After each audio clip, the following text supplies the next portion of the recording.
এই সুযোগে বাংলাদেশে সবাই কথা বলছে, যদি ওই ছেলেগুলো রক্ত না দিত আজকে অবস্থাটা হতো না। আর যারা, কথাটা খুব খারাপ লাগবে আমি জানি, এটা অনেকেই কালকে থেকে তীব্র সমালোচনা নিয়ে করবেন, যারা বৈষম্য বিরোধী আন্দোলনের ডাকটা দিল এবং যারা এক পর্যায়ে ঘরে ঢুকে যাওয়ার চেষ্টা করলো, তাদের কেউ কোনো আত্মীয় স্বজন ভাই বেরাদর কি গুলি খেয়েছে, আহত হয়েছে? হয় নাই। এখন তারা অনেক বড় বড় কথা বলছেন, বলতে থাকেন। এখন গণতন্ত্র এসেছে, কথা বলার অধিকার সবার আছে, আমারও বলার আছে। আমি যেহেতু বলেছি, কথাগুলো বললাম, আমাকে কাল থেকে আপনার গালিগালাজ শুরু করবেন, কেউ আবার ইউটিউবে গালিগালাজ শুরু করবেন, এগুলো যেন না হয়। কথা বলার অধিকার সবার আছে, আমরাও কথা বলতে চাই, আমরা কথা বলবো, সত্যি কথা বলবো।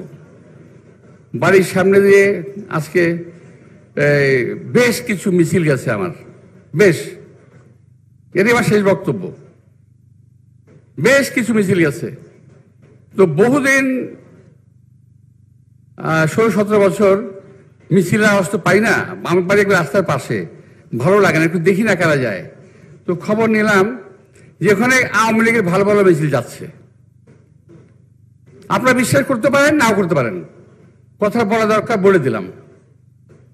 আজকে গতকাল দেখলাম আরেকটা দলের পথযাত্রা, নাকি পদযাত্রা, না পদযাত্রা কর্মসূচি, ওখানেও আওয়ামী লীগের নেতৃবৃন্দকে দেখা গেছে। ছবি আসছে, আমার বক্তব্য না ভাই, পেপারে ছবি আসছে।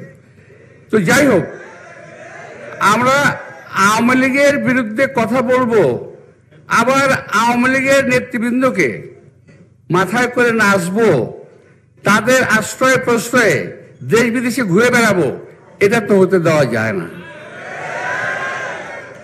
তাই প্রিয় ভাইরা, আমাদের এখন থেকে মনে রাখতে হবে, আমার যে ভাইয়েরা রক্ত দিয়েছেন, যে বোন বিধবা হয়েছেন, যে মা তার সন্তানকে হারিয়েছে, আমার যে ভাইয়েরা এখন মতো আমরা বেঁচে আছেন, আমাদের মাথায় রাখতে হবে সামনের দিনগুলো কিন্তু খুব ভালো আসতেছে না।